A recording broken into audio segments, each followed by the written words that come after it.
ఓకేనా? త్రిరత్నాలు ఎవరు? జైన మతం, అంతేనా? త్రిరత్నాలు అనేటువంటివి, 3 జ్యువెల్స్ అనేటువంటివి జైన మతం. నవరత్నాలు అంటే 9 మంది ఫేమస్ పర్సన్స్. వాళ్ళలో ఒక్కొక్క వ్యక్తి గురించి నేర్చుకుందాం. ఒక వ్యక్తి ఎవరు అంటే కాళిదాసు. ఒక్కొక్క వ్యక్తి గురించి నేర్చుకుందాం. నవరత్నాల గురించి నేర్చుకుంటున్నామండి. నవరత్నాలలో ఒక వ్యక్తి కాళిదాసు. ఈ కాళిదాసు అనేటువంటి వ్యక్తి, ఈయన్ని ఏమని పిలిచాం? Indian Shakespeare. వీణ బుక్స్ అన్నీ కూడా ఏ భాషలో రాశాడు? సాంస్క్రిట్ భాషలో రాయడం జరిగింది, సంస్కృత భాషలో రాయడం జరిగింది. ఈయన బుక్స్ అన్నీ కూడా సంస్కృత భాషలో రాయడం జరిగింది. కాళిదాసు రాసినటువంటి బుక్స్ ఏంటో చూద్దాం. అభిజ్ఞాన శాకుంతలం, అభిజ్ఞాన శాకుంతలం, విక్రమోర్వశీయం, అభిజ్ఞాన శాకుంతలం, విక్రమోర్వశీయం, మాలవికాగ్నిమిత్రం, మాలవికాగ్నిమిత్రం అనేటువంటి బుక్స్ను రాశాడు. అభిజ్ఞాన శాకుంతలం, విక్రమోర్వశీయం, మాలవికాగ్నిమిత్రం అనేటువంటివి ఇవన్నీ కూడా డ్రామాస్ అండి, నాటకాలు రాయడం జరిగింది. ఈ నాటకాలను రాశాడు ఎవరు అంటే కాళిదాసు. ఈ నాటకాలతో పాటు ఇంకా కొన్ని అంటే కావ్యాలు అనేటువంటివి రాయడం జరిగింది. ఈ డ్రామాలతో పాటు ఆయన రాసినటువంటి కావ్యాలు ఏంటి అంటే రఘువంశము, రఘువంశము, కుమార సంభవం, రఘువంశము, కుమార సంభవము, మేఘ సందేశం,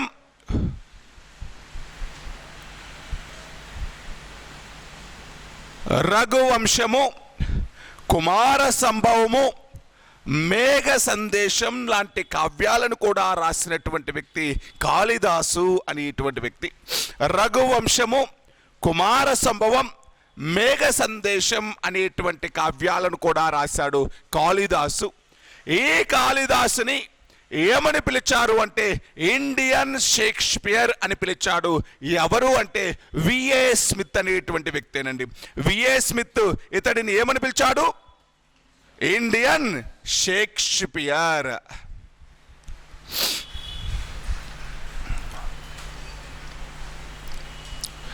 Indian Shakespeare. Raghuvamsamu, Kumarasambhavam, మేఘ సందేశం అనేటువంటి బుక్కులు రాశాడు.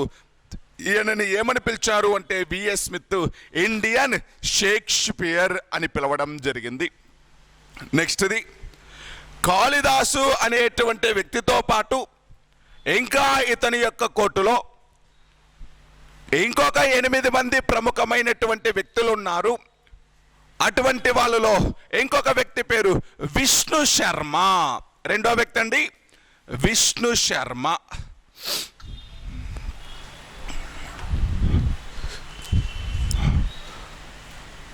విష్ణు శర్మ అనేటువంటి వ్యక్తి ఈయన పంచతంత్రం అనేటువంటి బుక్ను రాశాడు. విష్ణు శర్మ అనేటువంటి వ్యక్తి పంచతంత్రం అనేటువంటి బుక్ను రాశాడు. ఇది కూడా సంస్కృత భాషలో, అన్నీ కూడా సంస్కృతమే అండి, మ్యాక్సిమం సంస్కృతమే. నేను సపరేట్గా వచ్చింది భాష పేరు చెప్తాను, మిగిలినన్ని సంస్కృత భాషే. విష్ణు శర్మ పంచతంత్రం అనేటువంటి బుక్ను రాశాడు. ఈ పంచతంత్రాన్ని తెలుగులోకి ట్రాన్స్లేట్ చేసింది దూబగుంట నారాయణ కవి. దీనిని తెలుగులోకి ట్రాన్స్లేట్ చేసింది ఎవరు అంటే దూబగుంట నారాయణ కవి.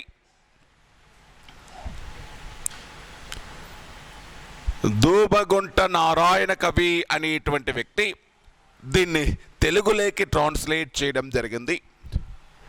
నెక్స్ట్ వాగ్భటుడు అనేటువంటి వ్యక్తి, వాగ్భటుడు అనేటువంటి వ్యక్తి అష్టాంగ సంగ్రహం అనేటువంటి బుక్ను రాశాడు.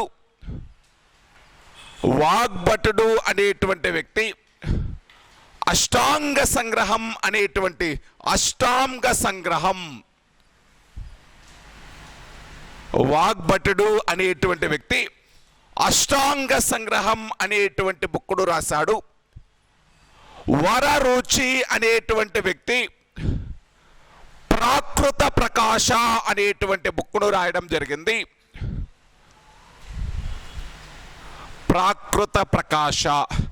వరరుచి అనేటువంటి వ్యక్తి ప్రాకృత ప్రకాశ అనేటువంటి బుక్కును రాయడం జరిగింది. ధన్వంతరి అనేటువంటి వ్యక్తి, ధన్వంతరి అనేటువంటి వ్యక్తి నిఘంటువు, డిక్షనరీ అండి, నిఘంటువు అనేటువంటి బుక్కును రాశాడు. ఇది ఆయుర్వేద నిఘంటువు, అంటే వైద్య శాస్త్రానికి సంబంధించినటువంటి టర్మినాలజీ ఉంటుంది. నిఘంటువు అనేటువంటిది ఆయుర్వేదానికి సంబంధించినటువంటి టర్మినాలజీ ఉంటుంది, వైద్య శాస్త్రానికి సంబంధించినటువంటి టర్మినాలజీ ఉంటుంది. ధన్వంతరి అనేటువంటి వ్యక్తి రాసినటువంటి నిఘంటువు అనేటువంటి బుక్కులో. నెక్స్ట్ది శశ్రుతుడు అనేటువంటి వ్యక్తి, శశ్రుతుడు, ఈయన రాసినటువంటి బుక్కు శశ్రుత సంహిత. శశ్రుతుడు అనేటువంటి వ్యక్తి శశ్రుత సంహిత అనేటువంటి బుక్కును రాశాడు. ఈ శశ్రుత సంహిత అనేటువంటి బుక్కు సర్జరీస్కి సంబంధించినది, సర్జరీస్కి సంబంధించింది, శస్త్రచికిత్సలకు సంబంధించినటువంటిది. శశ్రుతుడు రాసినటువంటి శస్త్రత సంహిత అనేటువంటి బుక్కు సర్జరీస్కి సంబంధించింది, శస్త్రచికిత్సలకు సంబంధించినటువంటిది. ఆ రోజులలోనే కంటికి సంబంధించినటువంటి క్యాటరాక్ట్ ఆపరేషన్స్ ఎలా చేయాలి అనేటువంటి దాని గురించి ఆయనే చెప్పాడు. క్యాటరాక్ట్ ఆపరేషన్స్ అనేటువంటివి అంటే శుక్లాలు అనేటువంటివి, క్యాటరాక్ట్ అంటే శుక్లము, ఆ శుక్లం వచ్చినప్పుడు కన్ను కనిపించకుండా పోతుంది, దానిని సూదితోటి అంటే ఆ క్యాటరాక్ట్ అనేటువంటి దాన్ని క్యాటరాక్ట్ ఆపరేషన్స్ కూడా చేసినటువంటి వ్యక్తి ఎవరు అంటే శశ్రుతుడు అనేటువంటి వ్యక్తి. శశ్రుత సంహిత అనేటువంటి బుక్కులో ఈ శశ్రుతుడు అనేటువంటి వ్యక్తి శస్త్రచికిత్సలు ఎలా చేయాలి, సర్జరీస్ ఎలా చేయాలి అనేటువంటి దాని గురించి తన యొక్క బుక్కులో చెప్పాడు. కాబట్టి ఆయనని ఫాదర్ ఆఫ్ ఇండియన్ సర్జరీస్ అని పిలవడం జరుగుతుంది. శస్త్రచికిత్సల పితామహుడు అని పిలవడం జరుగుతుంది. శస్త్రచికిత్సల పితామహుడు, father of Indian surgeries, father of Indian surgeries అని పిలవడం జరిగింది. శస్త్రచికిత్సల పితామహుడు.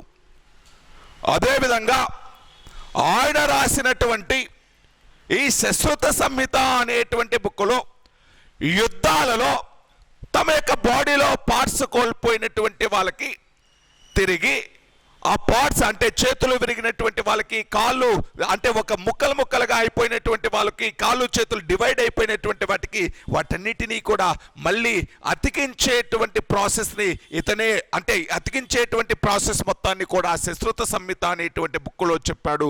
ప్లాస్టిక్ సర్జరీ గురించి కూడా ఇన్ఫర్మేషన్ ఉంది. ప్లాస్టిక్ సర్జరీ గురించి కూడా ఏ బుక్కులో ఇన్ఫర్మేషన్ ఉంది అంటే శశ్రుత సంహిత అనేటువంటి బుక్కులో. అంటే యుద్ధంలో తమ యొక్క పార్ట్స్ కోల్పోయినటువంటి వాళ్ళు, చెవి కోల్పోయిన వాళ్ళు, ముక్కు కోల్పోయిన వాళ్ళు, లేకపోతే చర్మం కోల్పోయినటువంటి వాళ్ళు, అటువంటి వాళ్ళకి మళ్ళీ ఆ పోయినటువంటి పార్ట్స్ను తిరిగి అతికించేటువంటి ప్లాస్టిక్ సర్జరీ అనేటువంటి కాన్సెప్ట్ను కూడా శశ్రుత సంహిత అనేటువంటి బుక్లో చెప్పినటువంటి వ్యక్తి ఎవరు అంటే శశ్రుతుడు. అలా సర్జరీస్ గురించి ఇన్ఫర్మేషన్ ఇచ్చాడు. శస్త్రచికిత్సలు మొట్టమొదటిసారిగా చేసినటువంటి వ్యక్తి, శస్త్రచికిత్సలు అంటే ఆపరేషన్స్ అండి, ఆపరేషన్స్ చేసినటువంటి వ్యక్తి శశ్రుతుడు. కాబట్టి ఆయన్ని ఏమని పిలుస్తారు అంటే ఫాదర్ ఆఫ్ ఇండియన్ సర్జరీస్, శస్త్రచికిత్సల పితామహుడు అని పిలవడం జరిగింది. ఫాదర్ ఆఫ్ ఇండియన్ సర్జరీస్ అని పిలుస్తాం. ఇక్కడ ధన్వంతరి రాసినటువంటి నిఘంటు అనేటువంటి బుక్ దేనికి సంబంధించింది? ఆయుర్వేద అంటే ఆయుర్వేదానికి సంబంధించినటువంటి డిక్షనరీ. ఆ ఆయుర్వేదానికి సంబంధించిన ఆ టర్మ్స్కి, ఆ పదాలకి మీనింగ్స్ ఉంటాయి. దేనిలో అంటే ధన్వంతరి రాసినటువంటి నిఘంటు. వరరుచి అనేటువంటి వ్యక్తి ప్రాకృత ప్రకాశ అనేటువంటి బుక్కును రాశాడు. ఇది ప్రాకృత భాషకు సంబంధించినటువంటిది. ప్రాకృత ప్రకాశ అనేటువంటి బుక్కును రాశాడు. ఇది ప్రాకృత భాషకు సంబంధించినటువంటిది. ప్రాకృత భాషకు సంబంధించినటువంటి డిక్షనరీ ఇది. ప్రాకృత భాషకు సంబంధించినటువంటి పదకోశము లేకపోతే డిక్షనరీ ఏంటి అంటే వరరుచి రాసినటువంటి ప్రాకృత ప్రకాశ అనేటువంటిది. వరరుచి అనేటువంటి వ్యక్తి ప్రాకృత ప్రకాశ రాశాడు. ఇది ప్రాకృత భాషకు సంబంధించినటువంటి డిక్షనరీ. సరే, 6 మంది గురించి నేర్చుకున్నాం. నెక్స్ట్ 7వ వ్యక్తి ఆర్యభట్ట.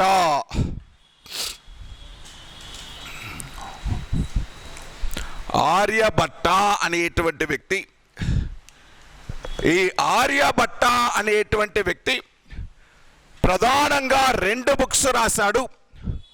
ఆర్యభట్టీయం అనేటువంటి బుక్కుని, సూర్య సిద్ధాంతం అనేటువంటి బుక్కుని. ఆర్యభట్టీయం, సూర్య సిద్ధాంతం అనేటువంటి 2 బుక్స్ని రాసినటువంటి వ్యక్తి ఇతనే.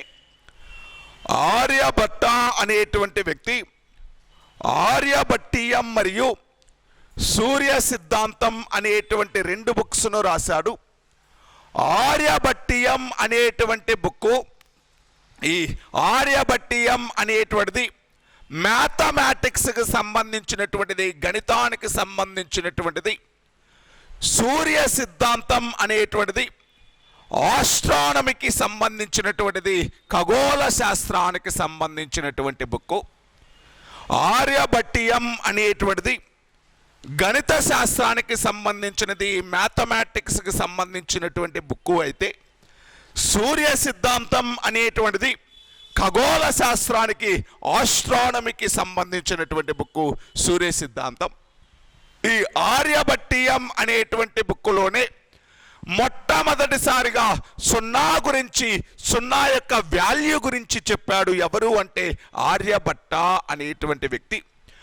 ఆర్యభట్టీయం అనేటువంటి బుక్కులోనే 0 యొక్క వాల్యూ అంటే దాని యొక్క ఇంపార్టెన్స్ గురించి చెప్పాడు. ఎవరు అంటే ఈ ఆర్యభట్ట అనేటువంటి వ్యక్తి. 0ను కనుక్కోవడము కాదండి, 0ను ఇన్వెంట్ చేయడం కాదు.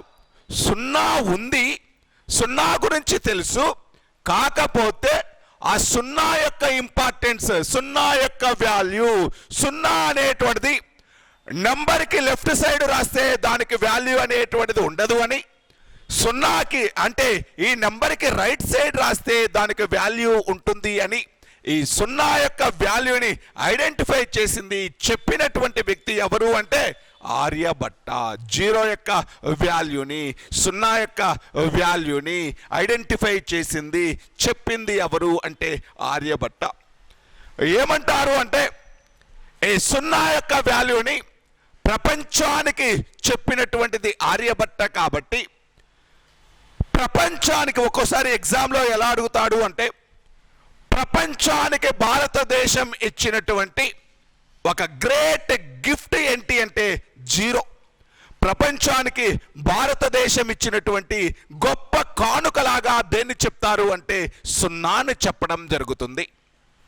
అంతవరకు దాని వాల్యూ తెలియదు. దాని వాల్యూ అనేటువంటి దాన్ని చెప్పినటువంటి వ్యక్తి ఆర్యభట్ట అనేటువంటి వ్యక్తి. అందుకే భారతీయులని అంటే భారతీయులు ఈ మ్యాథమెటిక్స్కి, గణిత శాస్త్రానికి ఇచ్చినటువంటి గ్రేట్ గిఫ్ట్గా దేన్ని చెప్తారు అంటే 0ని చెప్పడం జరుగుతుంది. ఇప్పుడు సూర్య సిద్ధాంతం అనేటువంటి బుక్కు ఏం చెప్తుంది అంటే భూభ్రమణం గురించి, భూ పరిభ్రమణం గురించి ఇన్ఫర్మేషన్ ఇస్తుంది. రొటేషన్ ఆఫ్ ఎర్త్ గురించి, రివల్యూషన్ ఆఫ్ ఎర్త్ గురించి ఇన్ఫర్మేషన్ ఇస్తుంది. సూర్య సిద్ధాంతం దేని గురించి ఇన్ఫర్మేషన్ ఇచ్చింది అంటే భూ భ్రమణం గురించి, భూ పరిభ్రమణం గురించి.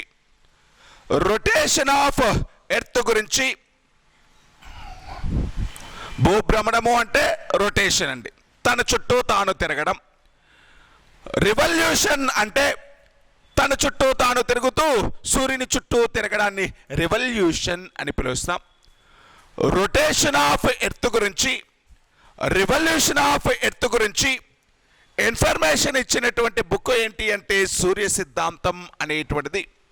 ఇప్పుడు భూభ్రమణం వల్ల, భూమి తన చుట్టూ తాను తిరగడం వల్ల ఏమి ఏర్పడతాయి? పగలు రాత్రి, డే అండ్ నైట్ ఏర్పడతాయి. భూమి తన చుట్టూ తాను తిరుగుతూ ఉన్నప్పుడు సూర్యుడి దిశలో వచ్చినప్పుడు పగలవుతుంది, సూర్యుడికి ఆపోజిట్ దిశలో వచ్చినప్పుడు రాత్రి అవుతుంది.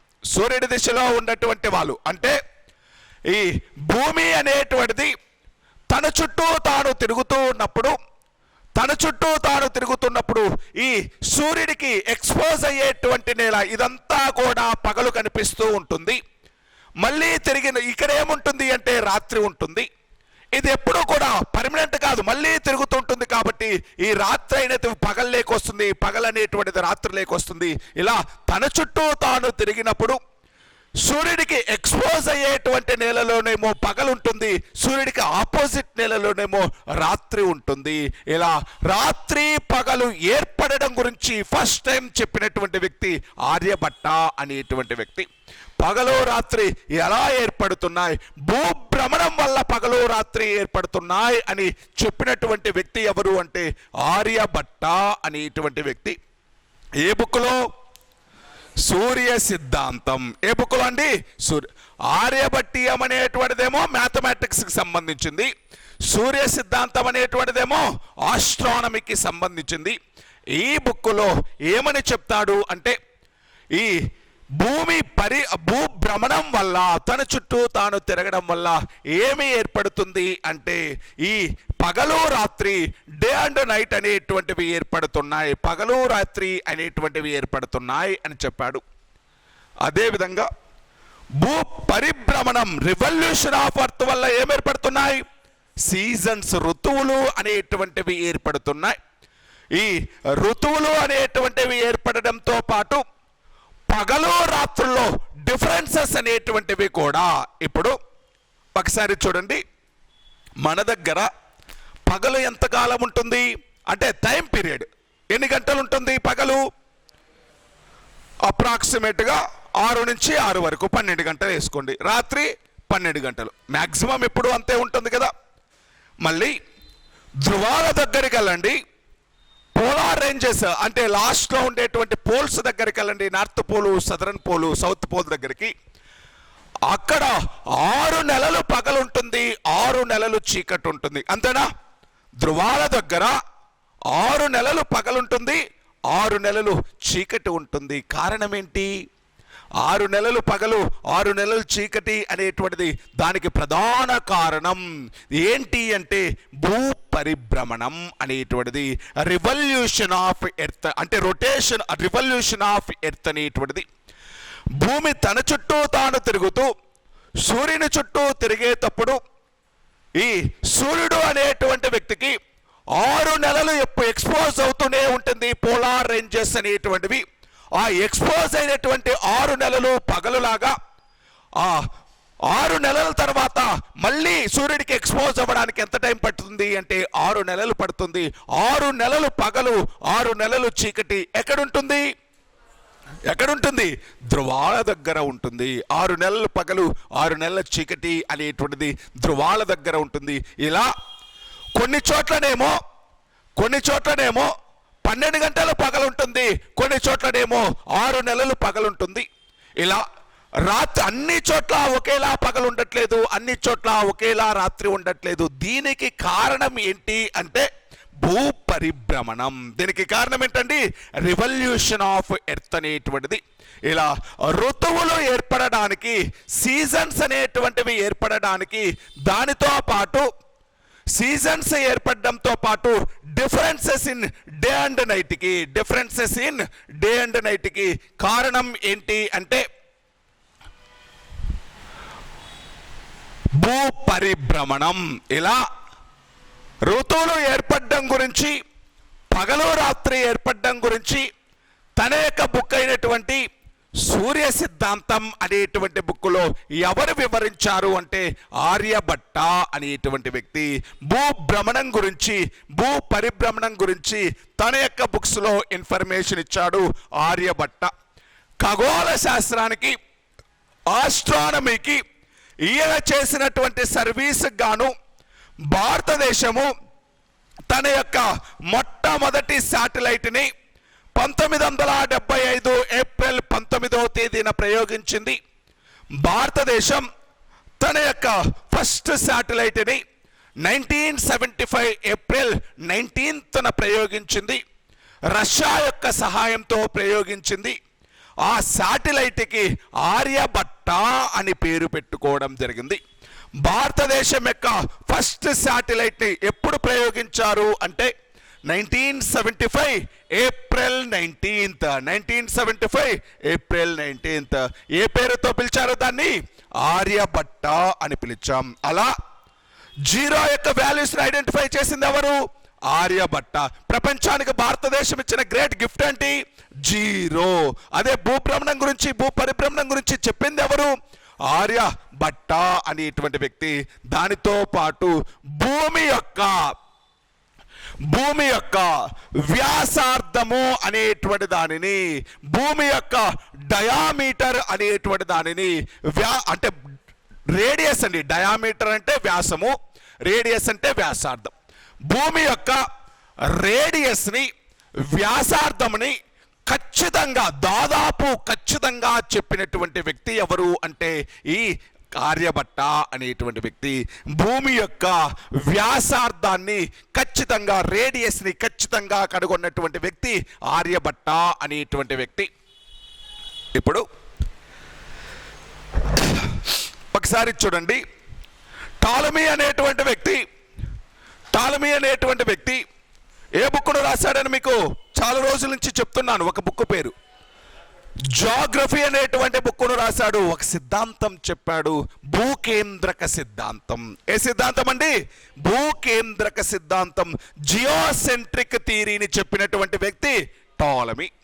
జియోసెంట్రిక్ థియరీ, భూకేంద్రక సిద్ధాంతం అంటే ఈ విశ్వానికంతటికీ కూడా కేంద్రం భూమి.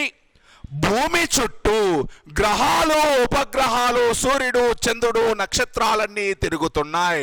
అంటే భూకేంద్రక సిద్ధాంతము అంటే